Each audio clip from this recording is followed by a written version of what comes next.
আজ বুধবার 23শে বৈশাখ 2025 সালে 7ই মে। মেষ রাশি, মেষ লগ্ন, এরিস সাইনের জাতক জাতিকাদের আজকের দিনটি কিন্তু মধ্যম প্রকৃতির অতিবাহিত হবে।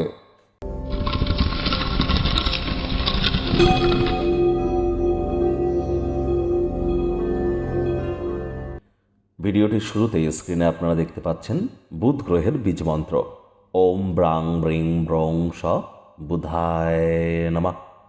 বুধ হচ্ছে শাস্ত্রমতে গ্রহদের যুবরাজ। বিদ্যা বলুন, বুদ্ধি বলুন, বিজনেস বলুন, যোগাযোগ করার ক্ষমতা বলুন, অর্থাৎ এডুকেশন বলুন, ইন্টেলিজেন্স বলুন, বিজনেস বলুন, কমিউনিকেশন স্কিল বলুন, বা মগজ ধোলাই করার ক্ষমতা বলুন, সবই কিন্তু ম্যানুপুলেট করার যে পাওয়ার, সবই কিন্তু বুধের কারক তত্ত্বের আন্ডারে পড়ে। আর আজ তো বুধবার, আপনারা পারলে অবশ্যই সবুজ এলাচ খান, সবুজ শাকসবজি খান, সবুজ রঙের ড্রেস পরিধান করুন, হতদরিদ্র গরিবদেরকে সবুজ রঙের বস্ত্র সামগ্রী ডোনেট করতে পারেন, অত্যন্ত লাভান্বিত হবেন। বুধের বীজ মন্ত্রটি 108 বার করে জপ করুন, সকাল দুপুর সন্ধ্যা 3 বেলাই জপ করুন, তাহলে অত্যন্ত উপকৃত হবেন। আর যদি পারেন তাহলে গণেশজির মূর্তিতে 5টি দুর্বা ঘাস দিয়ে 5 বার বলুন ওম গাং গণেশায় নমঃ, অথবা ওম গম গণপাত্তায় নমঃ, বা প্রথম পূজ্য গণেশায় নমঃ। আর যদি বড় কোনো মিটিং থেকে থাকে, বড় কোনো সিদ্ধান্ত নেওয়ার প্রয়োজন থেকে থাকে, গুরুত্বপূর্ণ যদি কোনো কর্ম থেকে থাকে, পকেটে এটি সবুজ রুমাল, গ্রিন হ্যাঙ্কি ক্যারি করুন, আর 5টা ছোট সবুজ এলাচও রাখুন, দেখবেন আপনাদেরই জয় হবে। ভাগ্যমিটার আজ আপনাদের বলছে 3 আউট অফ 10 ভাগ্য আপনাদের অনুকূলেই থাকবে। দেখুন, কোনো নেগেটিভ বা নেতিবাচক কথাবার্তা বলতে কিন্তু আমাদেরও ভালো লাগে না, তবে গ্রহ নক্ষত্রের হেরফের অনুযায়ী ইন জেনারেল ডেলি প্রেডিকশন আমরা প্রস্তুত করে থাকি।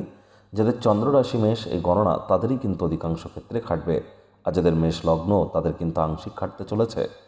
আজ কিন্তু আপনাদেরকে অবশ্যই দিবা স্বপ্নকে ত্যাগ করতে হবে। ওই দিনের বেলা জেগে থেকে স্বপ্ন দেখাটা কিন্তু কোনো যুক্তি বা সার্থকতা নয়। যদি স্বপ্ন দেখেন তাহলে দেখুন, স্বপ্ন দেখা খারাপ নয়, সেই অনুযায়ী কর্ম কিন্তু আপনাদেরকে করতে হবে এবং ইনস্ট্যান্ট স্টেপ নিতে হবে। আজ কোনো প্রকার ব্যয়বহুল দিন, সন্দেহজনক আর্থিক কারবার থেকে আপনাদেরকে বিরত থাকা উচিত। উপযুক্ত শক্তি সঞ্চয় করবার চেষ্টা করুন। আজ আপনি সবার চাহিদার যত্ন যদি নিতে যান তাহলে নিজেকেই দেখতে ভুলে যাবেন, আপনার অতিরিক্ত উদারতার সুযোগ কেউ নিচ্ছে না তো, সে বিষয়ে একটু সজাগ থাকবার চেষ্টা করুন। আজ বয়সে ছোট ব্যক্তিবর্গদেরকে নিয়ে অবসরকালীন সময়ে কোনো পার্ক বা শপিং মলে যান, সেখানে গিয়ে একটু হাঁটাহাঁটি করুন, মেন্টালি রিলিফ পাবেন, অথবা দুপুরবেলা কোনো গাছের ছায়াতে গিয়ে বসুন, লাভান্বিত হবেন। আজ আপনাদের কোনো পরিকল্পনা থাকতেই পারে, তবে আপনার স্বামী বা স্ত্রীর স্বাস্থ্যগত কারণে সেই পরিকল্পনা ভেস্তে যেতে পারে। তবে মেজাজ হারালেই কিন্তু ক্ষতি, রাগ কিন্তু স্বল্প পাগলামের একটি রূপান্তর মাত্র। পরিকল্পনা হয়তো ভেস্তে গিয়েছে, উল্টো দিক থেকে দেখুন না, একসাথে কিছু সময় তো আপনারা কাটাতে পারছেন না।